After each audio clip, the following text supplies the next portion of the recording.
एका बाजूला पश्चिम आशियामध्ये युद्धजन्य परिस्थिती, जागतिक बाजारपेठेत मोठी अस्थिरता आणि याच पार्श्वभूमीवर पंतप्रधान नरेंद्र मोदी यांचं देशवासियांना मोठं आवाहन.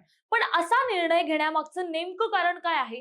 भारत दररोज किती सोनं खरेदी करतो आणि भारतीयांनी जर खरंच एक वर्ष सोनं खरेदी थांबवलं तर देशाच्या अर्थव्यवस्थेवर काय परिणाम होईल? आजच्या या व्हिडिओमध्ये आपण हेच सविस्तर जाणून घेऊया. नमस्कार, मी प्राची शिरकर, प्रहार न्यूज लाईन मध्ये आपलं स्वागत करते. भारतात सोनं म्हणजे केवळ दागिना नाही तर भावना, परंपरा आणि गुंतवणुकीचं मोठं साधन आहे. लग्नकार्य असो, दिवाळी असो किंवा अक्षय तृतीया, भारतीय मोठ्या प्रमाणावर सोनं खरेदी करतात. तुम्हाला माहिती आहे का, भारत हा चीन नंतर जगातील दुसरा सर्वात मोठा सोन्याचा ग्राहक आहे. पण यात आणखी महत्त्वाची बाब म्हणजे भारतामध्ये सोन्याचं उत्पादन खूप कमी होतं आणि त्यामुळे आपल्याला जवळपास पूर्णपणे आयातीवर अवलंबून राहावं लागतं.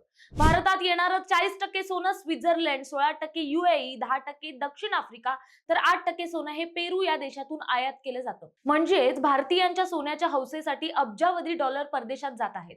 वर्ल्ड गोल्ड काउन्सिलच्या अहवालानुसार भारतात दररोज तब्बल 2.2 टन सोन्याची खरेदी केली जाते. तुम्हालाही धक्का बसला ना? पण होय, हे खरं आहे.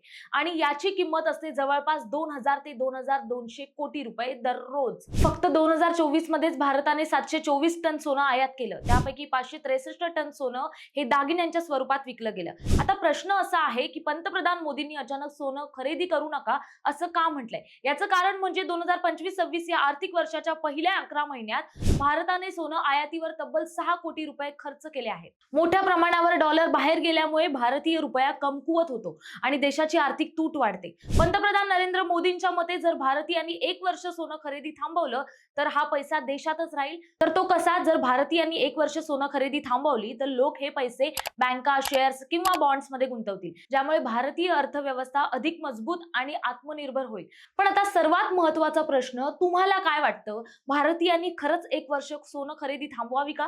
की सोनं ही भारतीयांची परंपरा असल्यामुळे हे शक्यच नाही? माहिती आवडली असेल तर कमेंट्स मध्ये नक्की कळवा आणि अशाच नवनवीन व्हिडिओ पाहण्यासाठी प्रहार न्यूज लाईनला फॉलो करा. धन्यवाद.